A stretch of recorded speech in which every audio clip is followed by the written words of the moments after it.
Irmãos, boa tarde. Que Deus, na sua infinita bondade, nos guarde e envolva-nos em sua paz. Para mim, é sempre uma alegria renovada retornarmos a essa casa, esse ambiente, principalmente nesse horário, que não é muito comum nós falarmos, e compartilharmos com os irmãos um pouco dos ensinamentos de Jesus à luz da doutrina dos Espíritos. Nós iremos refletir hoje sobre aquilo que é considerado os 4 pilares da doutrina espírita, que estão no livro Evangelho segundo o Espiritismo. Estão logo ali no início, é justamente o capítulo 1, capítulo 2, capítulo 3 e capítulo 4. Como sendo base, os capítulos fundamentais, eles nos dão os sustentáculos, de maneiras que, se a gente não compreender esses capítulos, dificilmente se compreende o restante da obra, que tem 28 capítulos importantíssimos, né? Todos eles capítulos que são máximas retiradas da Bíblia, não tem nada de diferente, são máximas de Jesus retiradas da Bíblia. Tem comentários de Allan Kardec e a participação dos espíritos, né? Espíritos superiores selecionados em todas as partes do mundo, né? Aqueles que já estudaram o Evangelho segundo o Espiritismo vão perceber que já na introdução do Evangelho, Allan Kardec coloca sobre as matérias contidas nos Evangelhos. Ele diz que são em 5. Nós podemos saber o que tem nos Evangelhos, em todos, na Bíblia. Temos os atos comuns da vida de Cristo, os milagres, as previsões, as palavras, e nas palavras ele dá um destaque, as palavras, né, que foram tomadas para a confecção dos dogmas da igreja. E a 5ª, o ensino moral. E ele nos diz que o ensino moral é o objeto principal do Evangelho segundo o Espiritismo. Então, o Evangelho segundo o Espiritismo nos fala do ensino moral do Cristo. As outras sempre foram motivo de discussões. Já o ensino moral, não. Todo cristão admira a moral de Jesus, né? Moral evangélica cristã, embora poucos a pratiquem.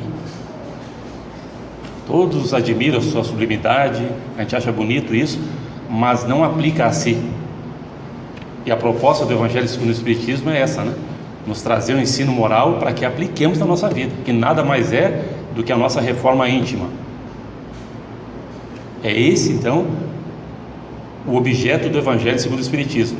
E nós vamos ver que esses 4 primeiros capítulos nos trazem aqui os princípios básicos do Espiritismo. Não é por outra razão que ele coloca, então, nos primeiros capítulos, para que nós nos esforcemos para ter essa compreensão do que ele quis dizer em cada um deles, né?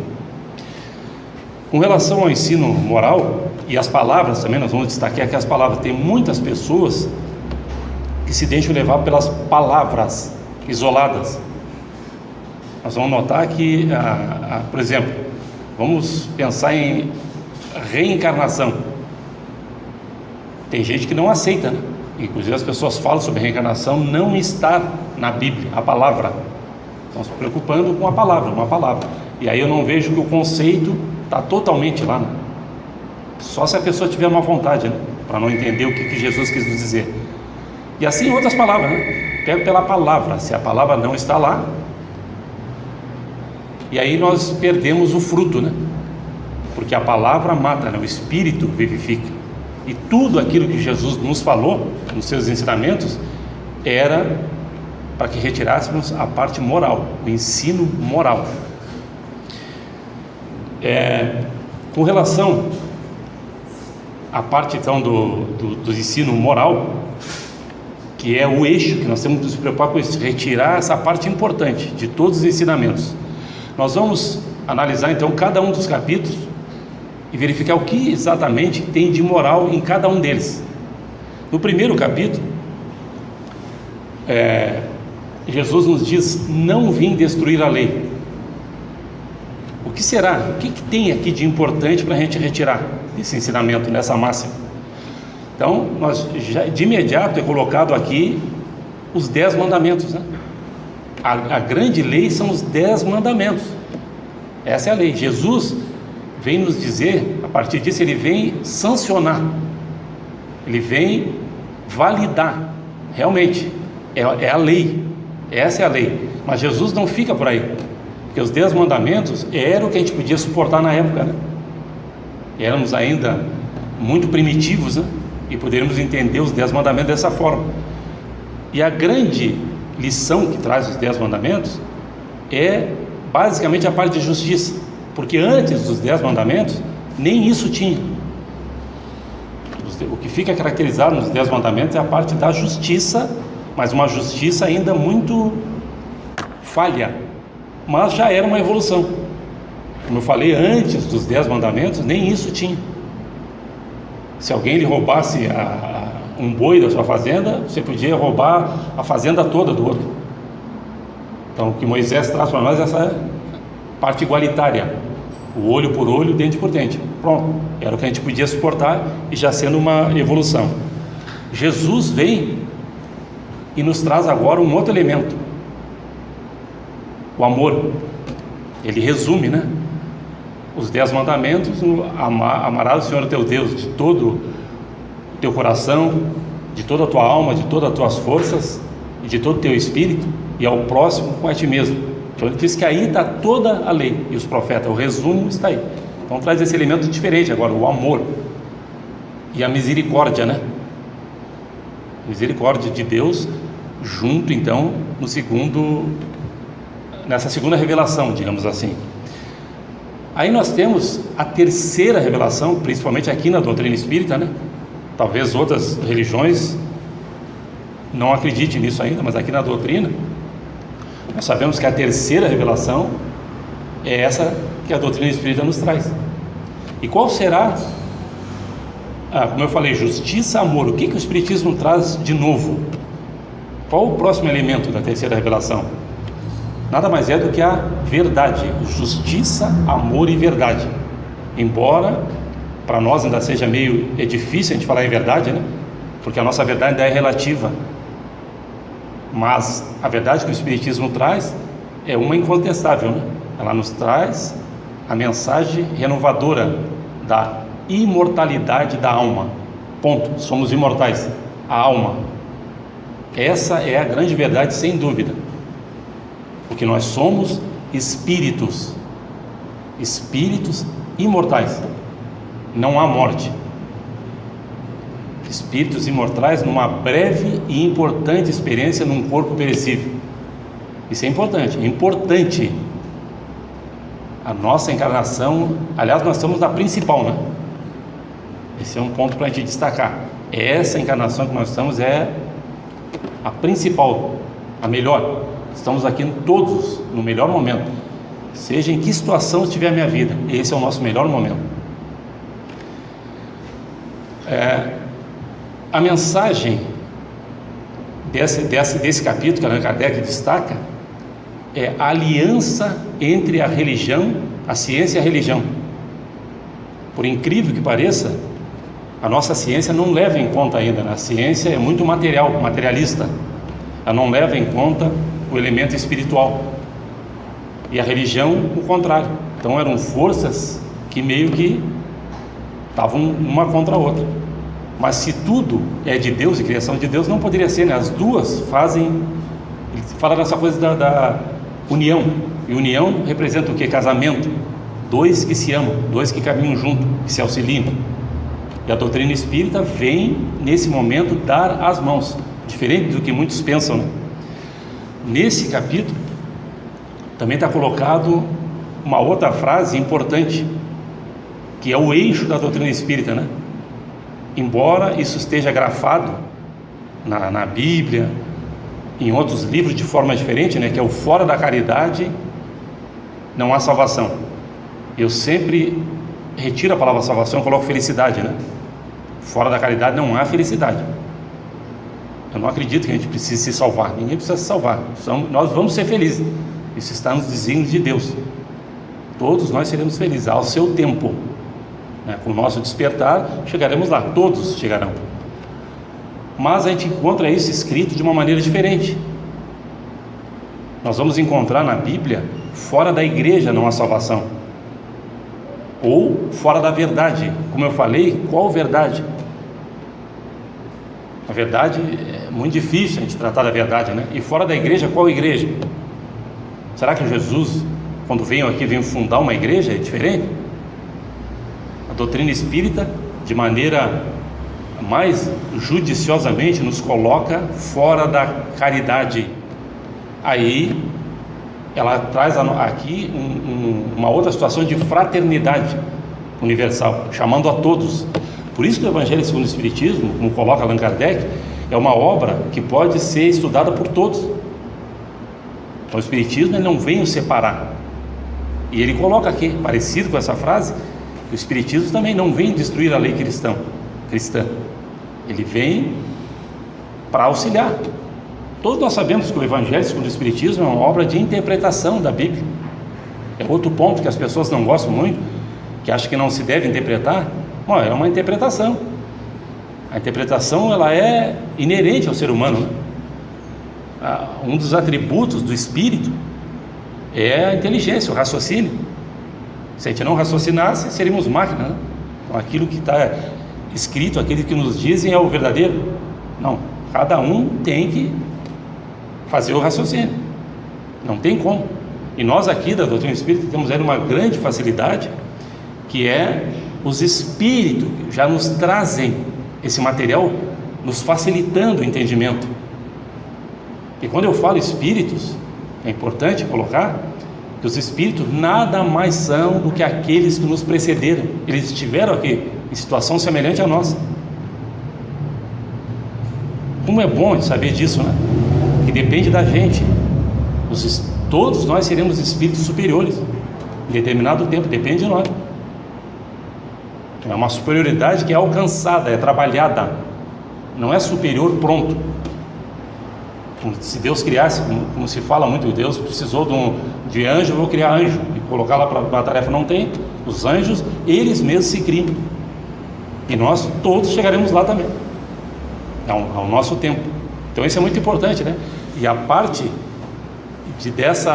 da fraternidade que traz nessa frase da doutrina é muito importante, né? A doutrina espírita diz claramente que veio dar as mãos, é um auxílio, mas é um auxílio poderoso,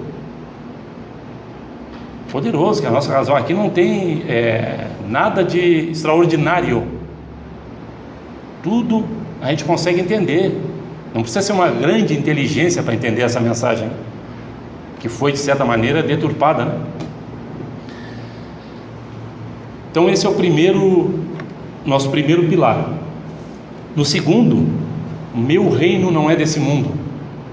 Meu reino não é desse mundo. Aqui, estava até conversando com o Vanim, esse é o eixo do ensinamento de Jesus. Todos os ensinamentos de Jesus se referem à vida futura. Se eu não levar em conta a vida do Espírito, fecha a Bíblia, você não vai entender nada, pouca coisa. Jesus falava para o espírito imortal, não para a personalidade passageira. É por isso que a gente não entende. Todas as promessas dele se referem à vida do espírito futura, todas. Se nós pegarmos as bem-aventuranças, se já tiveram o cuidado de observar, todas elas têm uma promessa para frente. Bem-aventurados os pobres de espíritos, porque serão consolados. Serão consolados aonde? Quando? Na vida futura. Então, esse é o eixo. Eu preciso entender que Jesus falava para o espírito imortal. Esse é o ponto. Nesse capítulo, nós temos uma mensagem de um espírito, como eu falei, né? Lá no livro Céu e Inferno, nós temos várias mensagens dos espíritos. Muitas dessas situações nos ajudam muito, são muito parecidas com as coisas que acontecem aqui. Importante a gente dar uma estudada nesse livro, né? São várias mensagens de espíritos em todas as condições. Mas nesse aqui, aparece um espírito, uma rainha da França. Uma rainha da França. E vejam o que ela nos traz, que mensagem maravilhosa ela nos traz. Ela era uma rainha da França e ela experimentou tudo que uma rainha pode experimentar. Tudo de bom, né?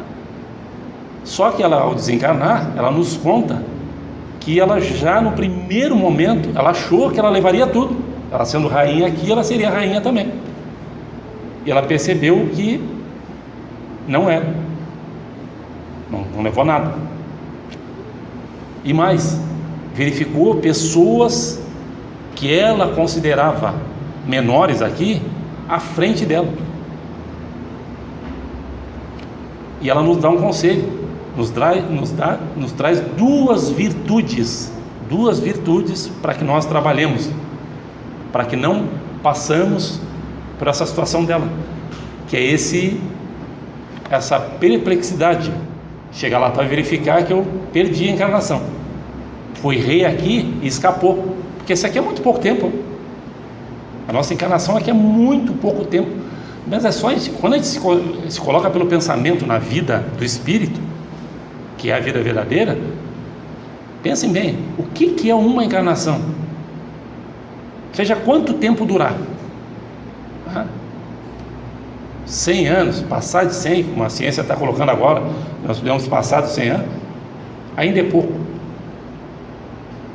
Eternos, espíritos imortais. E ela nos fala na abnegação e humildade, duas virtudezinhas. Isso é o que vai ser considerado. Então está nos alertando, olha a parte moral aqui, é isso. Mas a gente vê a nossa sociedade hoje diferente, né? Basta a gente olhar um pouco do que as pessoas estão muito preocupadas em ter ainda. Também não tem nada contra, né? Muitas vezes a gente se expressa dessa maneira e tem pessoas que não, mas para aí um pouquinho, eu trabalhei honestamente. Não, tudo que tem aqui na vida material, eu posso. Isso foi feito realmente para usufruir. Mas, como somos todos irmãos, será que a gente é feliz mesmo vendo essa desigualdade toda? Será que alguém é mais importante do que o outro mesmo? Como essa rainha teve toda, né? Será que não, de alguma forma a gente não podia compartilhar um pouco mais? Eu não vou levar nada mesmo? Somos usufrutuários. Eu estava pensando esses tempos sobre se tem um pronome que nós devemos, somente os espíritas, retirar, é o pronome possessivo, né? Esse pronome muito difícil. Eu tenho me esforçado para retirar, pelo menos me acostumar a não falar meu. Nada é nosso, né? Nem o corpo.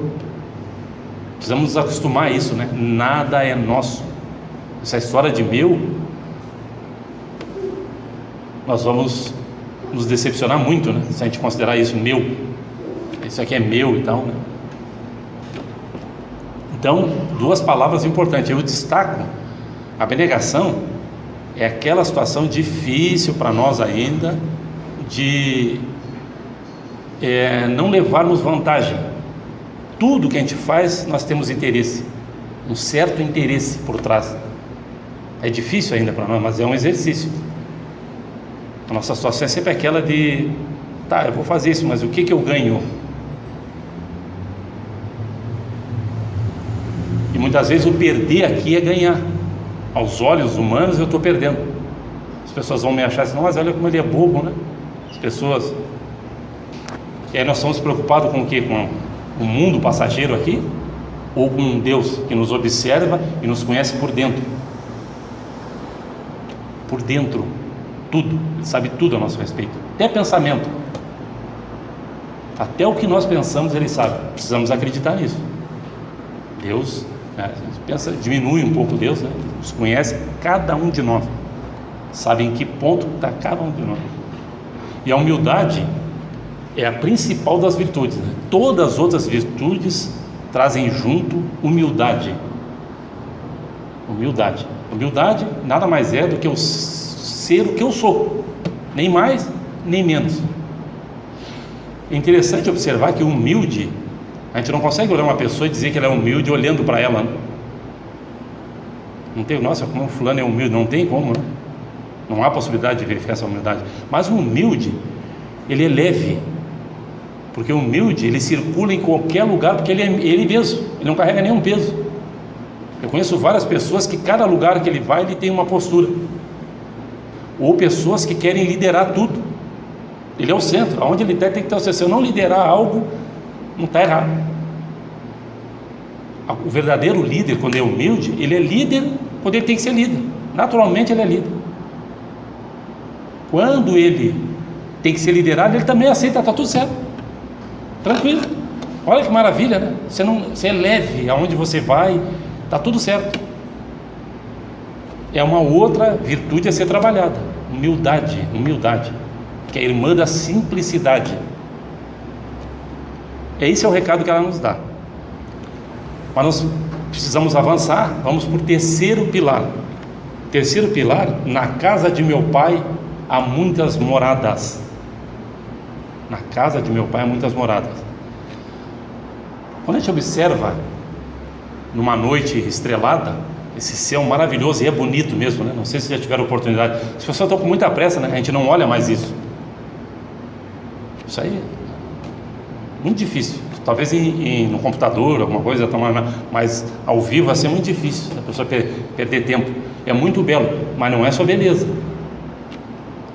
Esse local todo do universo são as moradas do Pai. Mas nós estamos preocupados ainda em achar seres nesses planetas. Será que existe mesmo seres nesse planeta? Eu às vezes fico pensando assim: nós somos espíritos, né? Vamos fazer aqui um exercício: espíritos imortais. Então eu estou agora vestindo uma roupa, né, temporária. O que eu estou vendo aqui, pessoas com uniforme, espíritos uniformizados, só não vejo o espírito. Se nós não nos vemos e ainda somos inferiores, como é que nós vamos num outro planeta enxergar se nós nem nos enxergamos? Nós nem enxergamos, porque nós estamos em construção, nós estamos nos construindo. A nossa situação definitiva é desencarnado, mas não se assusta. Mas essa é a nossa realidade, desencarnado. Nós temos um outro corpo, o corpo perispiritual. Esse é o detalhe, a nossa situação definitiva é de desencarnado. Tivemos já várias encarnações e teremos mais ainda para frente. Essa não é a primeira nem a última. Mas nós precisamos entender o seguinte: como é que fica isso então? Na casa de meu pai há muitas moradas. Bom, eu vou morar aonde eu construir. Eu mesmo construir. Nós temos que entender isso. E essa construção se dá basicamente pelo desabrochar das virtudes. Esse é o ponto. O material de construção do local onde é que eu vou morar, habitar, é esse. Não tem outro jeito. Não é a minha posição temporária aqui. Não é se eu sou famoso, se eu sou... Não é isso. Não é o que eu faço, é como eu faço as coisas aqui. Esse é o ponto. Então, é como se fosse assim. Vocês já ouviram falar do programa, nós temos aqui na Terra, nós temos aqui esse programa de Minha Casa Minha Vida. Esse na casa de meu pai e minha morada, esse é o real. Eu só preciso saber o seguinte: como que eu estou construindo então a minha própria morada? Essa é a verdadeira minha casa, minha vida, a vida do Espírito. Agora eu posso já avaliar, e dá até para refazer. Se alguém estava botando material de segunda mão, retira esse, vamos botar o material bom. Eu já sei agora, né? Já sei, vamos construir uma coisa legal. Porque quando nós desencarnamos, cada vez que a gente desencarna, há uma avaliação. É como se fosse um pit stop, uma parada. Vamos ver como é que está indo a coisa. E a maioria de nós se decepciona. A gente verifica que a casa não está muito boa. Mas Deus é misericordioso, vai nos oportunizar uma nova oportunidade, que é agora esse próximo pilar, o quarto pilar, quando Jesus nos diz: ninguém poderá ver o reino de Deus se não nascer de novo. Aqui é o veículo para onde eu vou fazendo essa minha jornada. É a reencarnação que eu falei. Esse dia eu falando com um colega meu sobre reencarnação, ele estava até entendendo um pouco. Ele falou: pois é, rapaz, sabe que eu até gosto dos princípios da doutrina espírita, mas tem um problema aí, né? Essa coisa da reencarnação. Ele falou: pô, eu já tenho horror à morte, agora tu me vai falar que eu vou morrer mais de uma vez? Pô, uma já é terrível. Vejam bem, meu Deus, nós somos todos experientes. Nessa frase aqui, aquele que estudou um pouco mais, olha só: ninguém poderá ver o reino de Deus e não nascer de novo. Se nós já tivemos outras, nós admitimos, então, nós já tivemos, nós não estamos na primeira, e é muito fácil verificar que a gente não está. Essas lembranças que vêm de vez em quando, que saem de outras vidas, coisas que a gente fica, não dá muita importância, são essas lembranças que vêm, que são importantes. Então, nós já somos experientes, está comprovado, nós já vimos o reino. Mas o problema é que não é só ver, é lá que nós precisamos viver, nós precisamos entrar. Esse é o problema. A gente já viu, todos nós já vimos o reino de Deus, e isso fica provado pela nossa alegria de viver. Viu? A emulação para que a gente viva ainda, mesmo sem compreender, é exatamente isso, porque a gente já viu. É como se fosse assim: em dado momento Deus nos colocou e disse: olha, é aqui que eu te quero, e nós vimos aquilo e ficamos deslumbrados. O problema é a bênção do esquecimento, porque é um esquecimento que não era para esquecer tanto.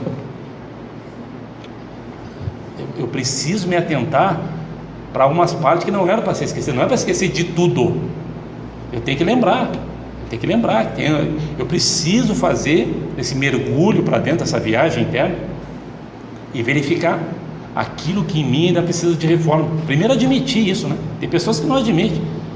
O orgulho faz com que eu me ache superior. Não, eu não. E muitas vezes eu quero olhar o defeito dos outros, estou preocupado com o defeito do outro, tal. Não adianta. Isso aí é individual, reforma íntima, é particular. Mesmo que eu possa auxiliar o outro de alguma forma, o trabalho é em mim. Jesus sempre nos dizia, né? A cada um conforme as suas obras. Olha de novo, a palavra obra, precisa de obra. Ainda tem gente, de vez em quando, que a gente escuta falando sobre que não faz mal para ninguém. Não, mas olha, eu estou bem, eu não faço mal. Não fazer o bem, a lei é clara. A lei é clara. Movimento e renovação, não tem jeito, é preciso obra. Eu vou ter que voltar. Toda vez que eu chegar lá sem nada, vai voltar, quantas vezes for preciso. Tem, nesse capítulo fala dos limites da encarnação. Se tem um limite, não tem limite. Em dado momento nós vamos despertar. Aqueles que perseveraram e compreenderam isso, encarnam menos, né? A característica do mundo que nós estamos aqui é um mundo de provas e expiações. Um mundo de provas e expiações. Então, vez que outra, alguma coisa, né, nós vamos ser chamados a dar o testemunho, e nós precisamos estar preparados. Não adianta eu achar que o mundo é só alegria, né? A alegria está reservada para o reino de Deus. Por enquanto eu estou caminhando, e nesse caminho são várias as situações difíceis que a gente passa, né? Não tem como passar por aqui sem, de vez em quando, dar um testemunho. Provas e expiações. Alguma coisa que eu devo, de vez em quando vem, e algo que eu tenho que provar. Eu preciso provar, então, que eu estou firme. A prova vai vir e nós precisamos estar firmes. Meus irmãos, eram essas então as nossas reflexões.